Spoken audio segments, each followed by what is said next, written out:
Let's shift our attention to China. A massive scandal has shaken up the Communist Party there. Yesterday, a big protest broke out. Chinese officials ordered a violent crackdown.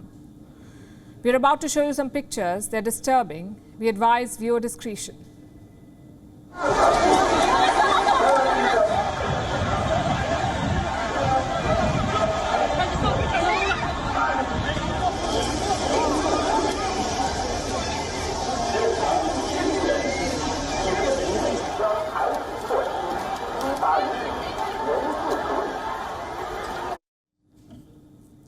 Like I told you, it was violent. These pictures are from the Henan province. Some estimates say more than 1,000 people were there.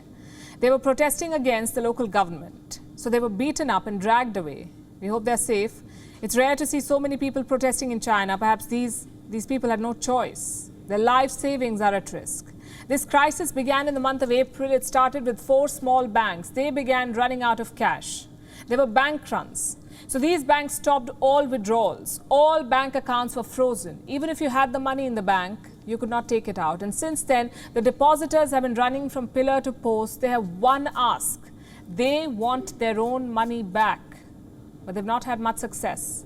We told you about this last month. Since then, the story has become bigger. So much so that this could be one of China's biggest bank scams. How much money are we talking about? Tens of billions of yuan, according to one claim. This is what the depositors have said.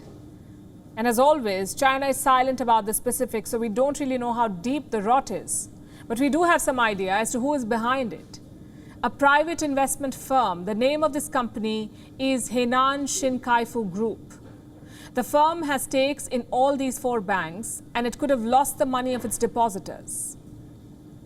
This firm colluded with bank employees. It took deposits from customers online. High interest rates were offered to attract them. Once the deposits were made, the money was given to other borrowers.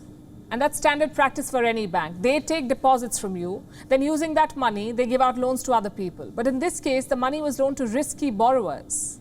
Reports say these debts failed. So the banks may have lost the money they took from depositors. And that's one version of what happened. The depositors don't agree with it, though. They say a more sinister plot is at play. They say Chinese government officials are involved in this, and they point to the People's Bank of China. That's China's central bank. So they say that the Chinese central bank is involved in this scam. Their local officials in Henan are being accused of corruption. These allegations were made during yesterday's protest. Do you know where these protesters had gathered?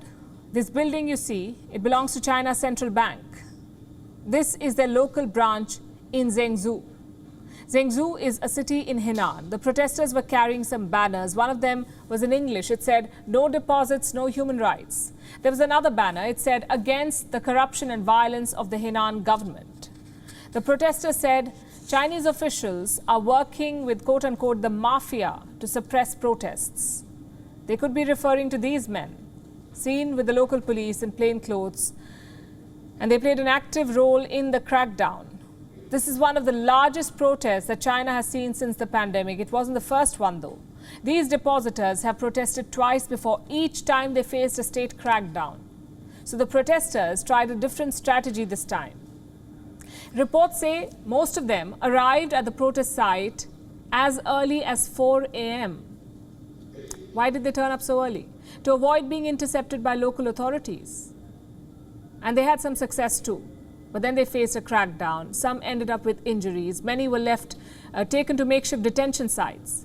Now, Chinese officials clearly want to make an example out of these people. But what happens to their deposits? On that, they have no answers. Chinese regulators still don't have a plan to deal with this mess.